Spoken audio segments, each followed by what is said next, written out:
All right, welcome everybody to the Leading Leaders Global Leadership Summit. This event is where we're going to be helping leaders and organizations thrive from the inside out. And I'm so excited to reintroduce you to the amazing Christy Kennedy. So Christy has been a speaker here in our summit. Now this is the third year in a row for our summit, and Christy's been here all 3 years. So I'm so excited, Christy, that you've been interested in coming back again this year to really share your energy and your expertise and wisdom. So before we get kicking off into your topic of the powerhouse state of mind, I'd just like to introduce you, Christy, to everyone in case they don't know you yet. So Christy Kennedy, she's the image confidence expert and is a TEDx Audacious Leadership keynote speaker and authentic lifestyle author. As the owner of Queenfidence Global Imaging Consulting, her electrifying inspirational gift empowers visionaries with confidence and clarity keys to find their voice, free their voice, and look fabulous using their voice. And Christy specializes in 4 areas of peak performance: mindset mastery, massive momentum, magnetic messaging, and potential maximization. And even one of those I think is amazing, let alone 4 combined together. And so she is a certified emotional resilience trainer who builds powerhouse mindsets equipped for success, which we know everybody needs, especially leaders at this day and age. And Christy's evocative teaching style elevates your self-perception from stuck to unstoppable, invisible to invincible, and timid to tenacious. And every time I read that, it's just electrifying. that sentence there, Christy. So Christy's bodacious belief is a testament that you can shift from mediocrity to magnificence, one daring action step at a time. So Christy, what an incredible biography that you have crafted, really describing the energy and presence that I know you bring when we have spoke previously. So it's such a gift to be able to have an opportunity to chat with you again today and to share you with everyone that's going to be participating in this amazing summit this year. So Christy, I know you want to talk to us about the powerhouse state of mind. So I guess I'll hand it over to you to say, what is that? And tell me more, I guess, and let's take it from there. Thank you for having me again for the 3rd year in a row. It is absolutely an honor. You are a stellar powerhouse leader yourself with such class and Thank you. dignity. Thank That's you. why I keep, yes. Oh, great. Well, it's so wonderful to connect. And every time we talk, I always take away new inspiration and tips and ideas. So I'm excited to see what we come up with today. When I think about the powerhouse state of mind, I have to look back from where I've come from. And when I was at my lowest state of mind, when I was at the state where I was burnt out, when I was at the state where I lacked confidence, Sarah, one thing missing, it was the bodacious belief. How do we get the bodacious belief? That belief that's willing to stand in front of a mountain and say, you will not conquer me, I will conquer you. That bodacious state of mind that says, even if I don't have the money, I am willing to do the work and do what's necessary to create the revenue. That bodacious state of mind that says, if no one invests in me, I will first invest in myself. And that powerhouse state of mind is what I call eminence. Eminence just means a lofty place, right? It's an elevated place, but it's a naturally elevated place. That's what we have to do as leaders every single day, is step into that elevated belief that no matter what is thrown my way, I am able to rise just like the eagle. So a powerhouse state of mind is not looking at the problems, it's looking at the challenges and willing to take the challenges on.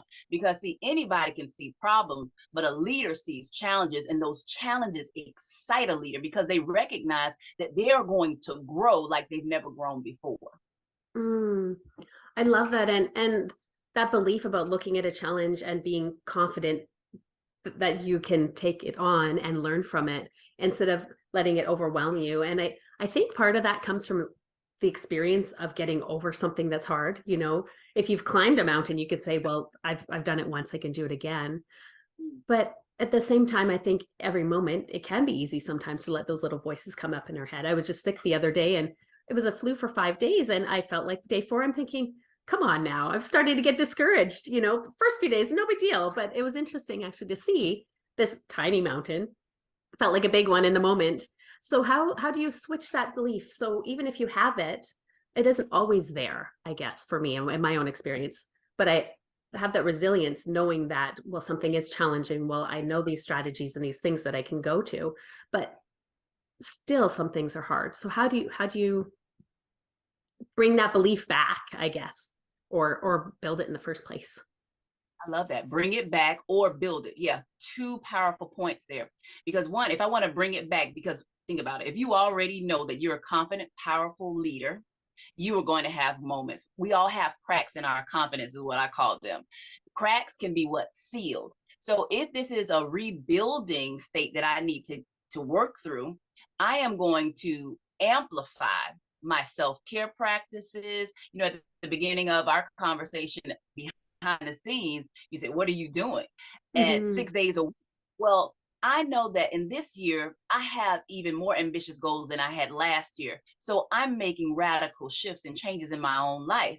Whereas 3 days a week worked fine in last year, but the mentality that I need and the things that I'm creating in this year requires a different Christy to show up. And so that means Uh-huh. Okay. adding to, if I want to refortify, I need to amplify my efforts and be Mm-hmm. strategic about it. I'm in a very controlled environment when I'm rebuilding confidence. If it's weakening, if it's fading, and I need it strong to the capacity, the way that I like to show up, I'm more than likely going to be doing more affirmations. I'm listening to specific teachings, whether it be podcasts.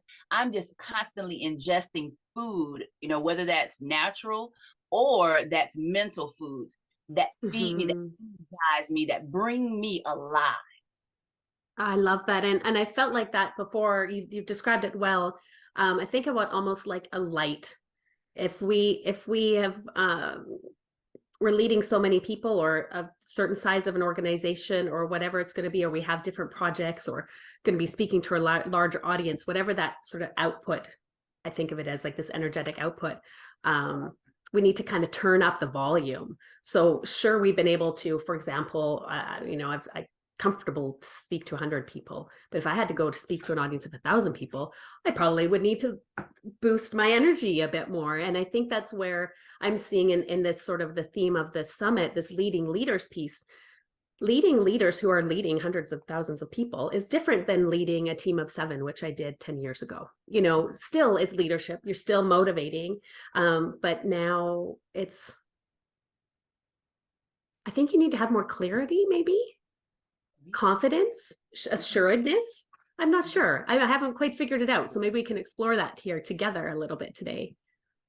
Absolutely. And you're spot on. You made me think about a quote I've been meditating on for the past 2 weeks, Sarah. Cannot tell you the author, but he said, the meaning of simplicity is to be able to simplify. One, we have to eliminate the unnecessary so that the necessary may speak. Eliminate the unnecessary. Mm, Necessary can speak, and that is the heart of clarity. We have to get rid of all the distractions, all the extra noise, all the low value activities, so we can hear clearly, especially when you're talking about advising, consulting leaders who are dealing with a multiplicity and complex issues on a moment by mm-hmm, moment, let alone day by day.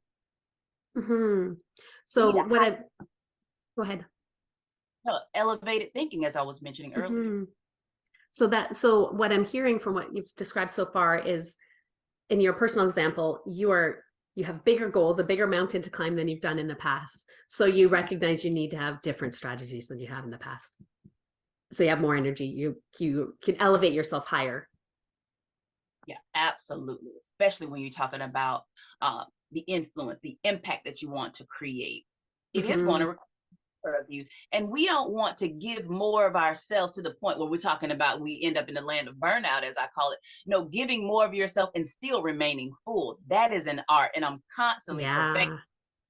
Yeah, love it. And that's my mission too, personally, and in the work that I do as well, is this: how can we be these thriving versions of ourselves and increase our impact, but increase our thriving level too? Like they have to go together. You can't, otherwise you're like you said, the burnout piece is coming on.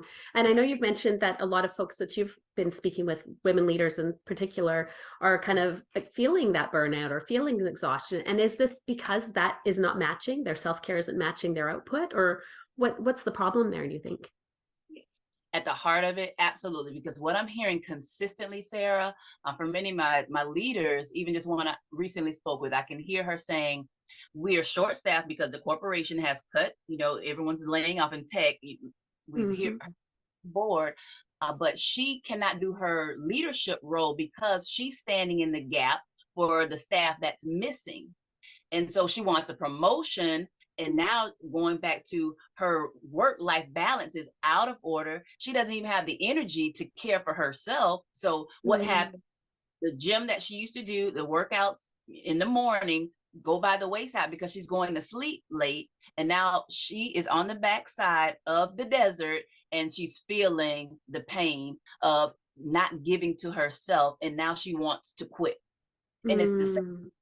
over and over again. And don't even add to it, if a woman has children, then she feels guilty about neglecting her children in her mind. So she's really not going to do her self-care practices. She'll tell me, I don't even have time to go to the ladies' room, let alone go Mhm. to yoga. Right. And I know that well now. My daughter's almost 3, and so the moments of focus are a little bit more sparse. But like you're saying, though, that makes it even more important to have that self-care piece. And I've run into that issue also with the clients that I've worked with over the years. Is they're not necessarily delegating; they're trying to help. They're trying to be a caregiver for their team, so they step in, but then Mhm. they're doing lower level work. They're not doing the work that they should be doing, and then there's all this kind of pressure from all these sides. What does somebody do then? The self-care piece for sure, but there's also, I think, a workplace strategy there. Or what would you recommend? Yeah, I think one of the top things, first and foremost, is that I'm seeing leaders start losing their voice. They're Mm, not using it. So if you're not using it, you're losing it. If you don't learn how to self advocate, what happens is you stay stuck. I can mhm, see a leader in my head recently, going back to delegation. She started stepping into her staff's work and she leaves her priorities, your zone of genius. And only thing you should be delegating is the thing that no one can do, right? That they can do outside of you. You want to stay in the task that only you can do because mhm, that's your specialization, that's your expertise, that's what brings value to the company, what only you can do. And so they start moving over into another space and their value starts to diminish. And then, like I said, they want a promotion, but you have not been showing your true gifting, skills, and abilities. It starts mhm, being, so they really can't appreciate the value because now you're doing subpar work and helping others. And oftentimes what I'm hearing also in my conversations is the reason they are not delegating is because they think they're friends with the staff.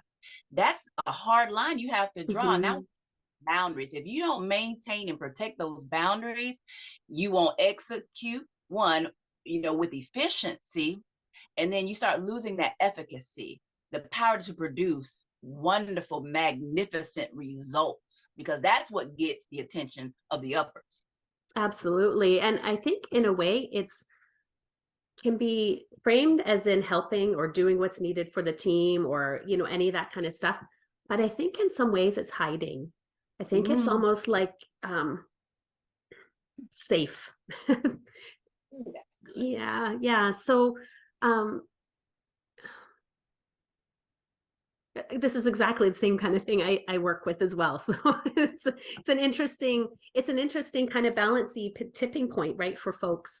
So I think part of it is recognizing what possible is there, and it can be hard sometimes to be the visionary when you're focused down and in the team.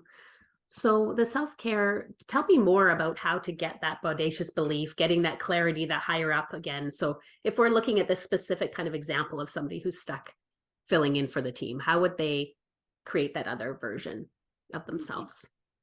I love that. Your self work to me is the most precious work because you're the asset. You have to always remember you are the asset wherever you go, whatever room you enter into. I, it reminds me of the story I just read recently. They were doing construction and reconstruction over the temple. You have the Buddha, and the Buddha was all in clay, and they thought that Buddha statue was only worth $50,000, Sarah. But as they were moving it, it started falling apart, and people were just in an uproar, upset about it because Buddha's falling apart. But what was discovered as it was crumbling, there was gold underneath it. And now Oh, it's worth wow. because they still come and see the golden statue of Buddha. And so as leaders, oftentimes we don't realize that we're the gold, you're the treasure. And so when you see Mm, yourself, that starts with, I call it first things first. First things first, in the morning, I'm setting an intention. What do I want to create in this day? I don't ever just step into my day and say, oh, I got to coach, just jump in the chair. No, I'm very intentional. I have moved my body, going back to the power of changing your physiology so you can get into a state of openness. I'm outside where I'm taking in nature. It's all the things. Now, those are things that work for me. You got to find the things that work for you as a leader. But I believe you are the first one who should be the top recipient of your own kindness, of your own goodness, and receiving your own energy. Because now you are ready for whatever curveballs come your way in the day. That's the mhm. first, feeding yourself first. Ah, so true. As I'm listening to you, I wonder if we can reflect a little bit more on this Buddha statue comment. Um, I'm imagining this leader that is helping their team, thinking they're helping, putting mud on themselves and covering the gold part.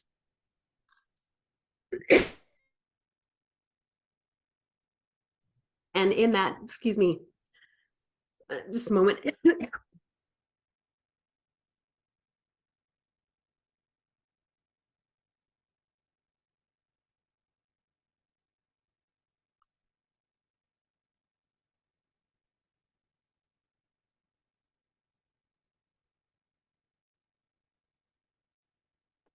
I'll trim that out. Thank you. Sorry about that.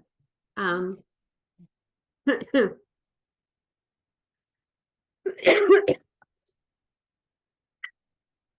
and what comes, thank you. What comes to mind though is this first things first idea is washing off and cleaning so that gold part of you can show up every day. Yes, yes.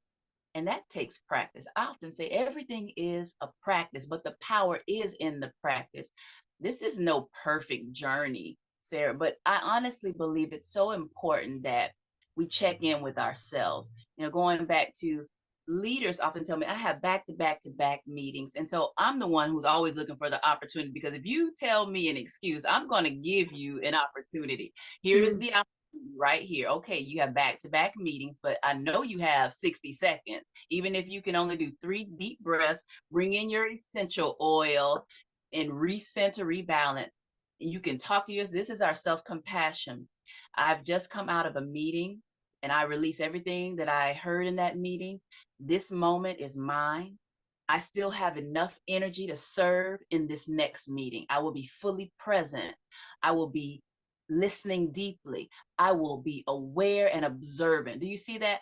It's the self-talk. And that's another piece. mhm. I often hear women berating themselves, second guessing, but it's just a pattern. We have to practice speaking kind to ourselves in an empowering way rather than that disempowering voice that can often, impede our progress and hence weaken our confidence. Mm-hmm. Oh, I love that. Essential oils and just a moment to just refocus and recenter to be present on the next piece. Because if we're just going all the time, we're not showing up as our best selves. That shiny Buddha self is not fully there. It's maybe halfway out the door still. And so I like that you make it really clear that it doesn't have to be this huge, beautiful morning practice to get you there. We actually, I think we need these tune-ups during the day. And I think that's something that you brought up last time when we spoke, was these mini kind of self-care pieces through the afternoon or whenever you need a boost. And I like that Yeah. it doesn't have to be difficult, you know. Hmm. Mhm. I don't want it to be difficult because they are already dealing with challenges and, like I said, the complexities of leadership. And so I'm always thinking, how can I create something for them that's easy to execute, easy to Mhm. implement? Because if it's easier, they're more apt to do it. Right. And I think one thing then builds on another, and then you can add more and more from there as well and get even more kind of momentum going in on that confidence and clarity. Mhm. Absolutely. Because now it's going to become second nature. Like I don't even think about caring for me. My mind is programmed. If I pour out, I'll pour back in. If I pour out, I'll pour back in. So I've Mm. trained myself to do that. Like after we speak, I'm probably gonna pour in. I'll probably walk Queenie or hug her. Even just a simple hug with my dog, because that's what serotonin I'm receiving. Do you see that? See what Hmm. women in particular are known for is the giving. We're naturally nurturers. We're going to give, but we have to give ourselves permission to receive. And I often ask clients, what makes it difficult for you to receive? Because are we talking about a matter of worth? Are we talking about a matter of neglect? What's going on that's blocking them from being able to receive from themselves for themselves? Well, and I think that's receiving from ourselves too is huge, that it isn't somebody else that needs to be taking care. I mean, we do ideally want to have folks in our lives that can care for us as well as we care for them, but I think that relationship on ourselves is the most important. So one thing you did say was a bit of a guilt around it. So that can be one of the blocks. Are there any other blocks that you think might be limiting people's ability to kind of recharge themselves? Yes, absolutely. It's the mental piece. Because going back to our thoughts, I often say thoughts create emotions and the emotions are going to create actions. One, if they tell themselves they don't have time for self care, that creates the block. So we have to look at Hmm. creating the block in the first place. I always start with what's happening internally. What are you saying to yourself? And then, one, we're talking about value. Do you value the practice of caring for you? And sometimes they won't even have the answer. I don't know why I don't put myself as a priority. Mm. Are the only one that's with you for 24 hours a day. I mean, let's get to know you. Yeah, exactly. And it comes down to you're saying habits. Mhm. Sorry, for the habits too, and making the time. But again, it doesn't have to be a 5 hour kind of retreat to be able to kind of get what you need. Though that would Yeah. be nice too. Hmm. That's it right there. I often start with the prompt. What I need now is dot, dot, dot, because some women are so Mm. disconnected from themselves. And that's another piece that blocks. So you think about it. If you've been task oriented, and especially the ambitious leaders, they're very driven, right? They have priorities, they have goals, ambitious goals. But I believe that you Hmm. can accomplish goals and care for you along the way, because the vehicle is just as important as the destination. So if you don't take care of that vehicle and you know the gas light is on, it's not getting very far. So why not take care of you and your goals? Absolutely. Or the other? Yeah, absolutely. I love it. And that I think is a lovely way maybe to kind of pull our conversation back together. So we started off with the topic of powerhouse state of mind, and you talked about this elevated place and this bodacious belief. And then now we've kind of talked about sort of more the tactical kind of how to's. So how would you bring that all back together for us, Christy, as we kind of look at closing out the topic today? Mhm. Beautiful question. We live by design and not default. It's one of my favorite Mm. apps that I created for myself many years ago. I started designing my life on point, on purpose, intentionally. And as you know, 25 vision boards, 6 vision books later, it started with a thought. We create our reality with our thoughts. And so think about what you want to design. We're in a brand new year. Design your ideal life. I'm not saying you're going to create it in one day, but now you have a blueprint, what you're working towards, what you're going to evolve into. And we're talking about the embodiment of these attributes, because it's one thing to design, but once you design, what are those core values going to be? Now you start practicing. Let's say you wanted to be more confident. It starts with speaking confident. It starts with looking confident. We have to have a starting place. I often say, just start with the start. And so if you Mm. want to do those attributes, something has to be practiced and we have to do something different. So there's that willingness. We have to start observing our acuity around the way that we work, that awareness. And if you think about it, most leaders, especially we're talking about promotions, elevation, it starts with those results. So what's your efficacy awareness? The results that you Mm. produce in the organization that you work with, your friends. Some people take that for granted. Even any relationships that you have. So this is all about what you're designing, and that's down to the way you look. If you don't like the way, and I hear it all the time, I don't like the way my body looks. I'm married, and it's affecting me in the bedroom. And so this is another piece, because leaders think that it's just about the boardroom. It's about the boardroom and the bedroom. If you're married, if you don't have energy for your spouse, and the relationship is in a bad place, it's not in a healthy, good place, or a passionate place, you bring that energy to every other relationship Mm, environment. So good I often point.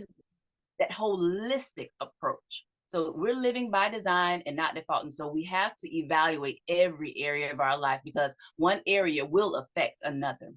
I love it. And we aren't isolated blocks. We are this sort of holistic being that does move in and amongst all of these different relationships and all of that. So wow, a wonderful way to really expand it beyond, to say, living this bodacious belief, this amazing confident self in all aspects of our relationships, in all aspects of our lives. Hmm. Aspects. Yeah. Yeah. Wow. I could keep talking to you all day, Christy, but I think this is a good spot to close it out today. So I just want to say thank you so much for being back here again. I love chatting with you every time, and this has been such an inspirational video and recording. I'm sure everyone listening will love it, and this will inspire many. So thank you for sharing your energy and your time and your wisdom today, and your strategies too, to take what's possible and make it actually happen. So that is huge. Yeah. So Possible and make it happen. yes, Yes. yeah. Yeah. So for anybody who wants to explore things further with you, Christy, of course, we're going to link your website, queenfidence.com, any other of your social media links below the video here, so people can explore that. And I believe you'll be having maybe a freebie giveaway on your website that people can check out as well, right? Absolutely. That's great. So any final thoughts from you before we close then? Just remember, you have the power to create the change out of, from within, out of, from within. It all begins within. Thank you, Christy, so much. It's been a wonderful blessing, and look forward to having you again in the future. Thanks. Yeah. Thank you.